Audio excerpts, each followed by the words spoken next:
Fala pessoal, tudo bem com vocês? O São Paulo vira pra cima do Fluminense e mantém o Flusão no Z4, hein? Luiz Ubeldia não sabe o que é perder simplesmente em 6 jogos, sob comando do tricolor paulista, e ainda teve a treta Luciano versus Fernando Diniz. Chega mais, eu sou o Chico Garcia, inscreva-se no canal e vamos juntos!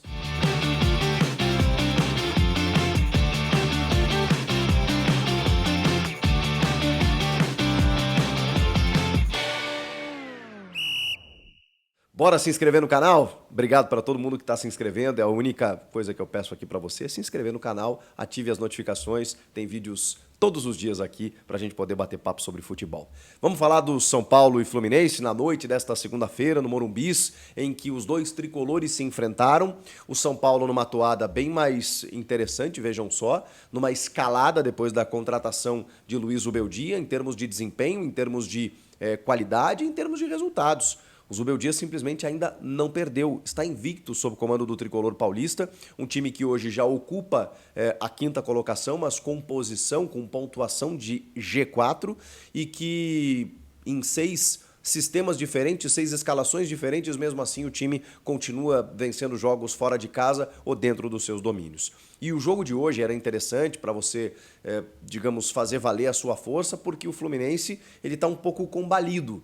Ele está um pouco manjado, ele está um pouco, talvez vivendo o seu pior momento. É o atual campeão da Libertadores, tem um elenco considerável, com alguns jogadores enfrentando desgaste, até pela média de idade do time, e o Fernando Diniz tentando achar soluções, mas não conseguindo. A verdade é que tanto na Libertadores, quanto na Copa do Brasil, quanto no Campeonato Brasileiro, é um Fluminense em que os adversários entendem como jogar contra. Vejam só que o Corinthians, por exemplo, que só venceu um jogo no campeonato, venceu justamente o Fluminense, e mandando no jogo, porque o Fluminense tem isso, ele tem qualidade, ele pode muito bem proporcionar bons jogos, como foi o dessa noite. Acho que foi um jogo muito interessante de assistir, até pelas figuras que estavam em campo, mas é verdade também que se você encontra um sistema para tirar esse Fluminense da zona de conforto, você normalmente consegue os resultados. O Fluminense não abandona suas convicções, os times do Fernando Diniz já são bem conhecidos, mas é aquela coisa, né? Todo mundo sabia que o Robben ia cortar da direita para o centro e ia chutar. E ninguém conseguia parar essa jogada. O Fluminense, em determinado momento, foi assim. Todo mundo sabia a forma como o Fluminense jogava e mesmo assim era difícil. É claro, né, com um Nino no time, um André, um Cano, né, muda bastante, né, o panorama da equipe titular, inclusive. John Kennedy entrando no segundo tempo, como entrou hoje. Mas assim, eu quero dizer que esse Fluminense, por mais que a gente possa contestar, mas tomou 4 do Manchester City, é o campeão da Libertadores. Ele ganhou a Libertadores jogando dessa forma, virando jogos ali contra o Inter na semifinal, ganhando do Boca na grande final. Vai dizer o quê para o Fernando Diniz? Ele mantém as suas convicções. Mas o Fábio está tendo dificuldades. Talvez seja o pior momento assim, do Fábio, o experiente Fábio, goleiro importantíssimo na temporada passada, que tá tendo dificuldades para repor a bola e o sistema defensivo do Flu também. O Diniz, ele tentou, né, pelo menos me pareceu nesse jogo, tirar um pouco exatamente desses veteranos, né, deixá-los para o segundo tempo, dar uma rejuvenescida no time, para tentar imaginar que ele fosse encontrar um time com intensidade. Por quê? Porque Zubeldia tem mostrado isso ao São Paulo. A mudança repentina e assim, da água para o vinho que acontece no elenco do São Paulo, ela é óbvio que tem as suas questões táticas, mas ela é muito da intensidade de jogo, de respeitar aquilo que o treinador pede, de ter uma aplicação tática na partida que a gente não via durante tanto tempo. Esse é o São Paulo. O São Paulo irresignado, que não se abate com um gol sofrido, que vai lá e busca a virada, que morde, que briga, que compete.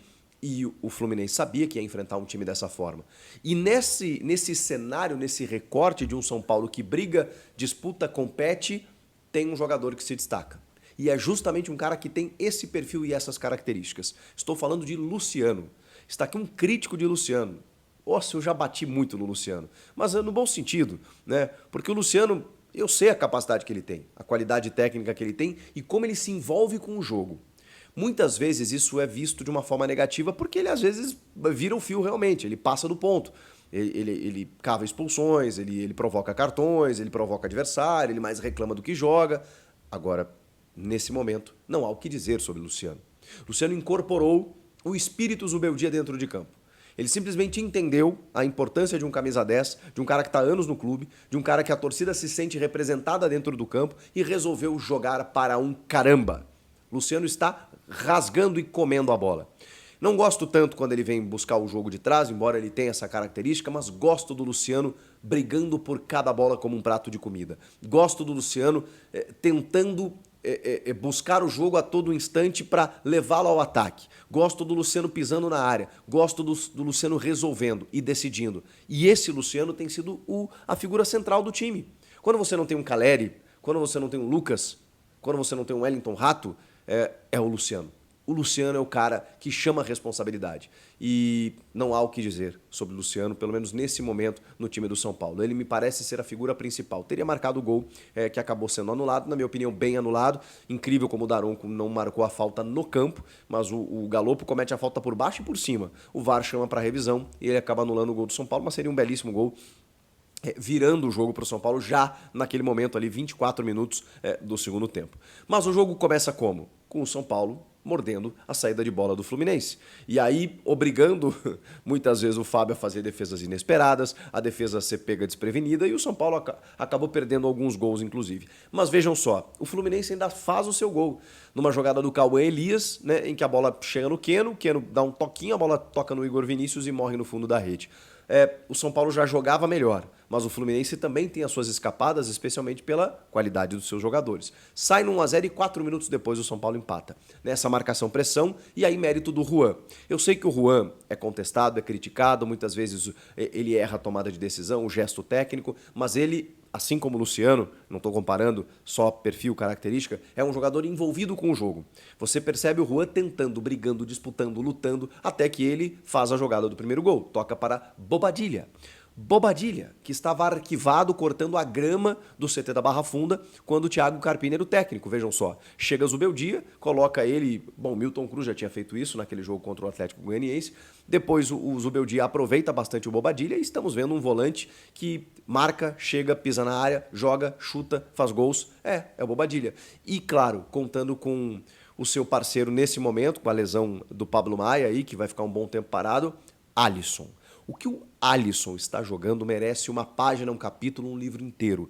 Alisson está arrebentando.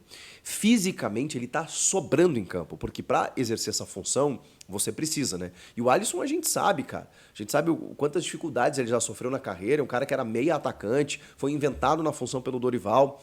O Alisson está jogando uma enormidade. Jogou bem ao lado do Pablo Maia, joga bem ao lado do Bobadilla e de qualquer outro que você colocar ali. Ele corre o campo inteiro e ele marca, e ele serve, e ele joga, e ele ataca. Que jogador tem sido Alisson? Alisson Castro. Tá jogando muita bola. O São Paulo empata o jogo, a virada não foi tão simples assim, mas no segundo tempo, né, com as trocas, o São Paulo até começou a esboçar essa reação. E aí o segundo gol sai também numa marcação-pressão, num erro de saída de bola, em que o Diogo Barbosa acaba falhando e a bola cai, acaba no escanteio. Na cobrança do escanteio, a Arboleda vai lá e empurra para o fundo da rede, isso quase aos 40 minutos, o que praticamente ali definiria a vitória tricolor diante do seu torcedor. Então, assim, o Fluminense se preocupa, porque vencendo ele saía da zona do rebaixamento, colocaria o Corinthians, ele se mantém no Z4, é muito cedo ainda, mas assim, preocupa porque o Campeonato Brasileiro já começa a se desenrolar e algumas equipes ainda não performaram. Por outro lado, o São Paulo mostra uma evolução e mais do que nunca, uma campanha incrível do técnico Luiz Zubeldia. Ninguém imaginou, eu não imaginei, que ele fosse ter conseguir promover uma mudança repentina assim nesse time do São Paulo. Por mais capacidade e talento que ele tenha. E aí preciso dizer que eu errei.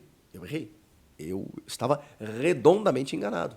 Quando, na verdade, baseado pelo perfil que o São Paulo traçava, de ser um técnico com currículo, experiente, na troca ali do Thiago Carpini, falei, o Zubeldia me parece, pelo perfil, um Carpini que habla. Falei isso. E não tem problema, a gente erra também, né? Claro que o Zubeldia já tinha mais experiência que o Carpini, mas entendi como um técnico que, tem uma Sul-Americana pela LDU, uma liga local e tal, né? Mas futebol equatoriano, futebol brasileiro. E o Carpini aqui vinha de bons trabalhos, né? Também eu acho que a gente não pode detonar a carreira do Carpini. É fato que ele não deu certo no São Paulo. É fato que ele não conseguiu decolar. E os primeiros jogos do Carpini também foram interessantes, incluindo um título de Supercopa, mesmo sem vencer o jogo. Ele ganha, ele segura o Palmeiras, vence nos pênaltis e leva o título para casa. Depois tem a quebra do tabu na Neoquímica Arena, tem alguns bons jogos e depois sofre com lesões e começa a não conseguir mais encontrar soluções. Realmente, nesse momento, não há comparação. Mesmo que seja o início de trabalho, a gente já vê uma evolução muito grande, uma interferência muito grande do treinador. Pelo jeito que ele gosta que as suas equipes jogam, você percebe que ele conseguiu contagiar a equipe. E olha, os desfalques ainda estão aí.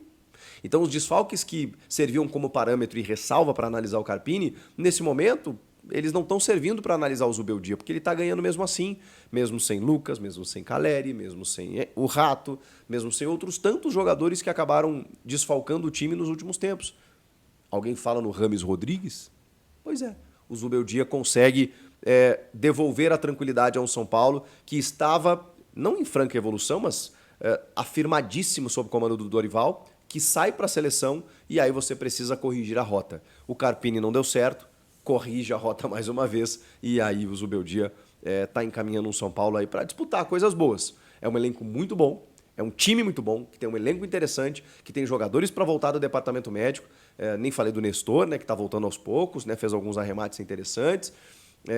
E alguns, o André Silva, que acho que até foi meio apagado, né, enquanto esteve em campo, mas depois entraram aí o Ferreirinha, o Galopo também foi uma medida do Zubeldia para segundo tempo. O Luciano atuou mais no meio, como eu falei, né? O Eric também é um cara que entra no lugar do Juan. E o Rodriguinho, né? O Rodriguinho entrou no lugar do Nestor, que acho que é um meia de muito potencial do São Paulo, né? Que pode muito bem, daqui a pouco, ganhar mais sequência. O Zubeldia roda o elenco, testa jogadores e consegue contagiar as pessoas, né, de que, enfim, os jogadores de que eles têm um lugar no time, me parece isso. Agora, precisamos falar da treta do jogo, né? Luciano versus Fernando Diniz. Os dois têm uma relação antiga, né? O Luciano foi jogador dele no São Paulo, tem memes espalhados por aí deles se provocando e tudo mais. O Diniz pede o Luciano do Grêmio na época. A contratação do Luciano para o São Paulo é obra do Diniz, que pede o Luciano, entendendo ser um dos melhores atacantes do país. Diniz falava isso quando técnico do São Paulo.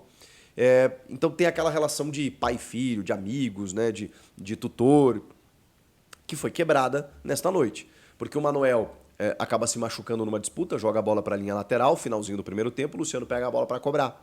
Quando ele pega a bola para cobrar, o Fernando Diniz queria o fair play. E eu não sei se o Luciano iria cobrar no sentido de ataque. Pode ser que ele cobrasse e o jogador do São Paulo ali jogasse a bola para fora. Pode ser que ele, ao cobrar, devolveria a bola para o Fluminense, eu não sei. Mas o Luciano deu a entender, isso é verdade, de que ele iria cobrar rápido para que o São Paulo buscasse o ataque. O Diniz se invocou com isso, foi para cima do Luciano e o Luciano não gostou. E aí o Luciano revidou no sentido de foi para cima do Diniz também. E aí rolou aquela discussão, aquele quiprocó e tudo mais, e aí os dois discutiram, mais gente chegou na parada, até que o Daronco toma a sua decisão. Deu amarelo para o Luciano e vermelho para o Diniz. O Diniz não entendeu, porque ele fez um xingamento, né? E para ele xingamento não tem que ser expulso.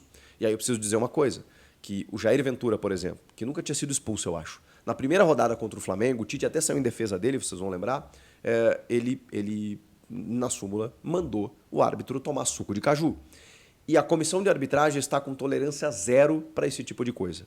Por conta do excesso de técnicos e auxiliares, né? Vocês veem que o Palmeiras, nesse jogo de domingo, contra o Atlético Paranaense, teve amarelada toda a sua comissão técnica. O João Vitor Martins, o Vitor Castanheira e o Abel Ferreira, porque eles se revezam para reclamar. Então, a tolerância da arbitragem com as pessoas que estão no banco ali, infernizando a vida do quarto árbitro e do time de arbitragem, é para aplicar o cartão vermelho. Então, no momento em que o Diniz ali ofende, seja o árbitro, seja o Luciano, seja qualquer, saindo da área técnica, bastante exaltado, a orientação é expulsar. A gente pode discordar aqui, não tem problema nenhum. Você pode achar que não era, que era exagero, que dava para administrar com amarelo para cada um. Eu também acho que dava. Mas estou aqui passando uma informação. A recomendação aos árbitros é, nesse caso, mandar embora. Para que o cara se policie e não faça de novo. O Diniz explicou que não existe critério, que nunca aconteceu isso, que nunca foi assim. Pois bem, acho melhor ele tomar cuidado, porque senão ele vai continuar sendo expulso. Enfim, O Luciano falou pro Caio Ribeiro, lá do Boleiragem do Sport TV, dizendo que, ele falou pra mim que a amizade tinha acabado ali, então tá bom, então pra mim acabou também. Porque, né, depois tem a leitura labial do Diniz, quando é expulso, passando pelo Luciano e falou, você é burro, você é muito burro. Eu sei que a linguagem do futebol ela é um pouco mais enérgica, mas tem coisa que não precisa, né? É o perninha, o mascaradinho, é o Mano Menezes chamando o Yuri Alberto de burro, essas coisas eu acho que elas passam um pouco, elas vão para ofensa pessoal. Quando você, enfim, cobra, discute, não sei o quê, eu acho que é do jogo, enfim. Agora, quando passa do ponto, porque também tem o seguinte, né? O seu direito termina quando começa o do outro, né? Se o cara se sente ofendido, aí tá errado, né? Acho que a gente tem que repensar. E nesse caso tem uma recomendação de expulsar. Então o Diniz vai ter que repensar. O que vocês acham disso? Comentem aqui, inscreva-se no canal e eu volto na próxima. Tchau!